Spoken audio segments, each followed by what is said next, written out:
এক কর্মীর দোর্দণ্ড প্রতাপ কর্মী জান যায় পর শান না যায়ের মতন ভাঙব তবু মচকাবো না। তৃণমূল কংগ্রেস কর্মী আজ আমাদেরকে নিউটনের সূত্র বোঝাচ্ছেন, আমাদের মানে বাংলার মানুষকে। একবার শুনি এবং তারপর প্রত্যেকের থেকে প্রতিক্রিয়া নেব, কেউ কারোর উপর কথা বলবেন না, শুনে নি।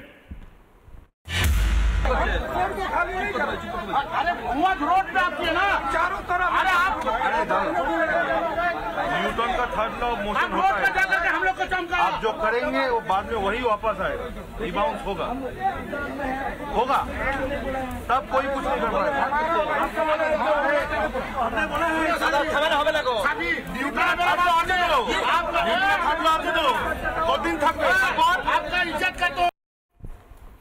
আমি একদম একদম সোজাসুজি চলে যাব দীপাঞ্জন চক্রবর্তীর কাছে। দীপাঞ্জন চক্রবর্তী, নিউটনের তৃতীয় সূত্র এখন বোঝাচ্ছে তৃণমূল নেতারা যে আপনারা যা করবেন আমাদের সাথে, আমরাও তারপরে হয়তো সেগুলোই ফিরে ফিরে আসবে আপনাদের কাছে। সিআরপিএফ নিয়ে সবচেয়ে বেশি টেনশনে যদি কেউ বাংলায় থাকে, এনএসজি নিয়ে সবচেয়ে বেশি টেনশনে যদি কেউ বাংলায় থাকে, এনআইএ নিয়ে সবচেয়ে বেশি টেনশনে যদি কেউ বাংলায় থাকে, সিবিআই নিয়ে সবচেয়ে বেশি টেনশনে যদি কেউ বাংলায় থাকে, এবং ইডি নিয়ে সবচেয়ে বেশি যদি কেউ বাংলায় টেনশনে থাকে, তার এক এবং একমাত্র নাম কি?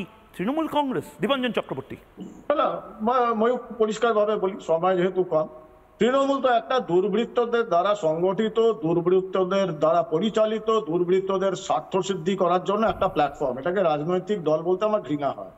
সুতরাং এই নিউটন এই সমস্ত লোক এই সমস্ত কথা বলবে, যখন এই সমস্ত ইতিহাসের কথা বলছি আমিও, কারণ নিউটনের থার্ড ল তো ইতিহাসই হয়ে গেছে আজ। আচ্ছা, একটা কথা জিজ্ঞাসা করছি, ইস্ট জর্জিয়া কি রাশিয়ায় ছিল? If I am not wrong, রাশিয়ায় ছিল। তো ইস্ট জর্জিয়া থেকে তো ওনাদের হিটলার পিসি একটা ফেক ডক্টরেট ডিগ্রি নিয়েছিলেন, তো উনি রাশিয়ার ইতিহাস পড়েননি? হিটলার কিন্তু রাশিয়াতে গিয়ে শেষ হয়েছিল, স্টালিনগ্রাড। আর এইখানে কিন্তু সন্দেশখালি হয়ে গেছে হিটলার পিসির, বাংলার হিটলার পিসির শেষ খবর। আমি আবার বলছি, সেন্ট্রাল ফোর্স থাকবে, সেন্ট্রাল ইলেকশন কমিশন থাকবে। এবার মানুষকে কৃতিত্ব দিচ্ছি আমি, মানুষ এগিয়ে আসছে এবং এবার গ্রাম বাংলা শেষ করে শহরে আসছে। শিক্ষিত অনেক লোক রয়েছেন, অনেক সচেতন, তারা এবার তারা করুক, ওই হিটলার সরকারদের ঘাড় ধরুক, ঝাঁটা, জুতো, চটি যা পারে তাই নিয়ে আক্রমণ করুন। কারণ আপনার গণতন্ত্রের প্রশ্ন, আপনার সন্তানের ভবিষ্যতের প্রশ্ন, রাজ্যের প্রশ্ন। এবং কেন্দ্রীয় বাহিনী কি করবে এখনো কিছুই শুরু হয়নি, এখন শুরু হবে। একদম মানে মানুষের কি ভয় ডর কমে আসছে? একদম। তুমি দেখো ইতিহাসের এটা একটা চরম বেশি, মানে 1000 কোম্পানি সেন্ট্রাল ফোর্স ষষ্ঠ দফা, এটা একটু বাড়াবাড়ি হয়ে গেল না? ময়ূক কোনো বাড়াবাড়ি নয়, সন্দেশখালি পথ দেখিয়েছে, এটা তৃণমূলের ওয়াটারলুর হলো। থার্ড ল বলছেন তো, ঠিক বলেছেন। ওয়াটারলুর নামে একটি যুদ্ধ হয়েছিল, সেখানে শেষ পতন হয়েছিল দোলন্দ প্রতাপ নেপোলিয়ানের। আপনি খেয়াল করুন, আপনার রাজত্বের ওয়াটারলুর হয়ে গেছে, ডেথ রিহার্সাল তৈরি হয়ে গেছে পতনের।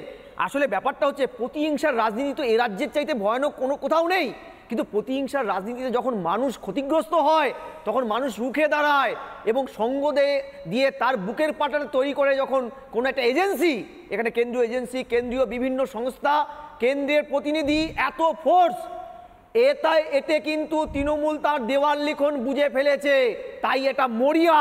তুমি খেয়াল করে দেখবে কোন পুলিশ, যে পুলিশ ক্রাইম পারপিট্রেটেড হওয়ার পরেও একটা ক্রিমিনাল কেস স্টার্ট করে না, ইনভেস্টিগেশন শুরু করে না, প্রাইমা ফেসি স্ট্যাবলিশড হয়ে যাওয়ার পরেও একটা অ্যারেস্ট করে না, সেই পুলিশ আজকে আদিবাসী মহিলাকে তুলে নিয়ে গিয়ে জমি লিখিয়ে নিলেও একটা চিটিং কেস স্টার্ট করতে পারে না। সেই পুলিশ, সেই বীরপুঙ্গ পুলিশ আজকে নিরপরাধ মহিলাদেরকে তুলে নিয়ে যাচ্ছে। এটা একটা শাসকের লজ্জা শুধু নয়, তার পতনের পূর্বাভাস। একদম। আমি একবার বাংলার মানুষকে আমি জিজ্ঞেস করেছিলাম একটি প্রশ্ন, প্রতিদিনের মতন আজও বাংলার মানুষকে একটি প্রশ্ন জিজ্ঞেস করেছিলাম, এবং সেই প্রশ্নের উত্তর বাংলার মানুষ আমাকে, অর্থাৎ ময়ূককে, টিভিতে এবং তার পাশাপাশি সোশ্যাল মিডিয়ায় দেখতে দেখতে কিভাবে কি উত্তর দিলেন একবার দেখি। আমি প্রশ্ন করেছিলাম, কেন্দ্রীয় বাহিনী এক কর্মীর দোর্দণ্ড প্রতাপ কর্মী জান যায় পর শান না যায়ের মতন ভাঙব তবু মচকাবো না। তৃণমূল কংগ্রেস কর্মী আজ আমাদেরকে নিউটনের সূত্র বোঝাচ্ছেন, আমাদের মানে বাংলার মানুষকে। একবার শুনি এবং তারপর প্রত্যেকের থেকে প্রতিক্রিয়া নেব, কেউ কারোর উপর কথা বলবেন না, শুনে নি।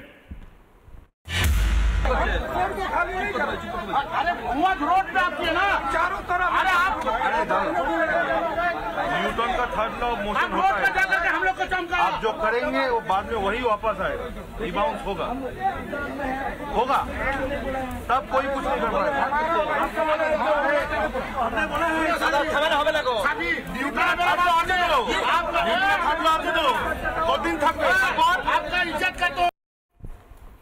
আমি একদম একদম সোজাসুজি চলে যাব দীপাঞ্জন চক্রবর্তীর কাছে। দীপাঞ্জন চক্রবর্তী, নিউটনের তৃতীয় সূত্র এখন বোঝাচ্ছে তৃণমূল নেতারা যে আপনারা যা করবেন আমাদের সাথে আমরাও তারপরে হয়তো সেগুলোই ফিরে ফিরে আসবে আপনাদের কাছে।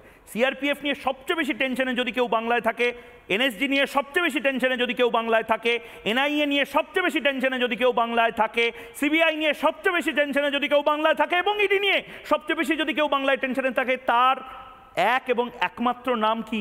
তৃণমূল কংগ্রেস। দীপাঞ্জন চক্রবর্তী।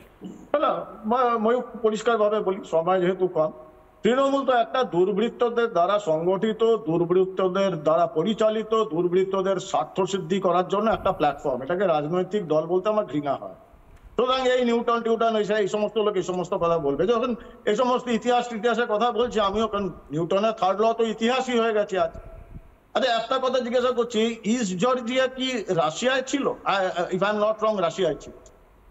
তো ইস্ট জর্জিয়া থেকে তো ওনাদের হিটলার পিসি একটা ফেক ডক্টরেট ডিগ্রি নিয়েছিলেন, তো উনি রাশিয়ার ইতিহাস পড়েননি? হিটলার কিন্তু রাশিয়াতে গিয়ে শেষ হয়েছিল, স্টালিনগ্রাড। আর এইখানে কিন্তু সন্দেশখালী হয়ে গেছে হিটলার পিসির, বাংলার হিটলার পিসির শেষ খবর। আমি আবার বলছি, সেন্ট্রাল ফোর্স থাকবে, সেন্ট্রাল ইলেকশন কমিশন থাকবে। এবার মানুষকে কৃতিত্ব দিচ্ছি আমি, মানুষ এগিয়ে আসছে এবং এবার গ্রাম বাংলা শেষ করে শহরে আসছে। শিক্ষিত অনেক লোক রয়েছেন, অনেক সচেতন, তারা এবার তারা করুক, ওই হিটলার সরকারদের ঘাড় ধরুক, ঝাঁটা, জুতো, চটি যা পারে তাই নিয়ে আক্রমণ করুন। কারণ আপনার গণতন্ত্রের প্রশ্ন, আপনার সন্তানের ভবিষ্যতের প্রশ্ন, রাজ্যের প্রশ্ন। এবং কেন্দ্রীয় বাহিনী কি করবে এখনো কিছুই শুরু হয়নি, এখন শুরু হবে। একদম আমি বলি, মানে মানুষের কি ভয় ডর কমে আসছে? একদম। তুমি দেখো ইতিহাসের এটা একটা চরম বেশি, মানে 1000 কোম্পানি সেন্ট্রাল ফোর্স ষষ্ঠ দফা, এটা একটু বাড়াবাড়ি হয়ে গেল না? ময়ূক, কোনো বাড়াবাড়ি নয়। সন্দেশখালী পথ দেখিয়েছে, এটা তৃণমূলের ওয়াটালুর হলো। থার্ড ল বলছেন তো, ঠিক বলেছেন। ওয়াটালুর নামে একটি যুদ্ধ হয়েছিল, সেখানে শেষ পতন হয়েছিল দোলন্দ প্রতাপ নেপোলিয়ানের। আপনি খেয়াল করুন, আপনার রাজত্বের ওয়াটারলুর হয়ে গেছে, ডেস রিহার্সাল তৈরি হয়ে গেছে পতনের। আসলে ব্যাপারটা হচ্ছে, প্রতিহিংসার রাজনীতি তো এ রাজ্যের চাইতে ভয়ানক কোনো কোথাও নেই। কিন্তু প্রতিহিংসার রাজনীতিতে যখন মানুষ ক্ষতিগ্রস্ত হয়, তখন মানুষ রুখে দাঁড়ায় এবং সঙ্গ দিয়ে তার বুকের পাটাটা তৈরি করে। যখন কোনো একটা এজেন্সি, এখানে কেন্দ্রীয় এজেন্সি, কেন্দ্রীয় বিভিন্ন সংস্থা, কেন্দ্রের প্রতিনিধি, এত ফোর্স, এতে কিন্তু তৃণমূল তার দেওয়াল লিখন বুঝে ফেলেছে, তাই এটা মরিয়া। তুমি খেয়াল করে দেখবে, কোন পুলিশ, যে পুলিশ ক্রাইম পারপিট্রেটেড হওয়ার পরেও একটা ক্রিমিনাল কেস স্টার্ট করে না, ইনভেস্টিগেশন শুরু করে না, প্রাইমা ফেসি স্ট্যাবলিশড হয়ে যাওয়ার পরেও একটা অ্যারেস্ট করে না, সেই পুলিশ আজকে আদিবাসী মহিলাকে তুলে নিয়ে গিয়ে জমি লিখিয়ে নিলেও একটা চিটিং কেস স্টার্ট করতে পারে না। সেই পুলিশ, সেই বীরপুঙ্গ পুলিশ আজকে নিরপরাধ মহিলাদেরকে তুলে নিয়ে যাচ্ছে। এটা একটা শাসকের লজ্জা শুধু নয়, তার পতনের পূর্বাভাস। একদম একদম। আমি একবার বাংলার মানুষকে আমি জিজ্ঞেস করেছিলাম একটি প্রশ্ন, প্রতিদিনের মতন আজও বাংলার মানুষকে একটি প্রশ্ন জিজ্ঞেস করেছিলাম এবং সেই প্রশ্নের উত্তর বাংলার মানুষ আমাকে, অর্থাৎ ময়ূককে, টিভিতে এবং তার পাশাপাশি সোশ্যাল মিডিয়ায় দেখতে দেখতে কিভাবে কি উত্তর দিলেন একবার দেখে। আমি প্রশ্ন করেছিলাম, কেন্দ্রীয় বাহিনী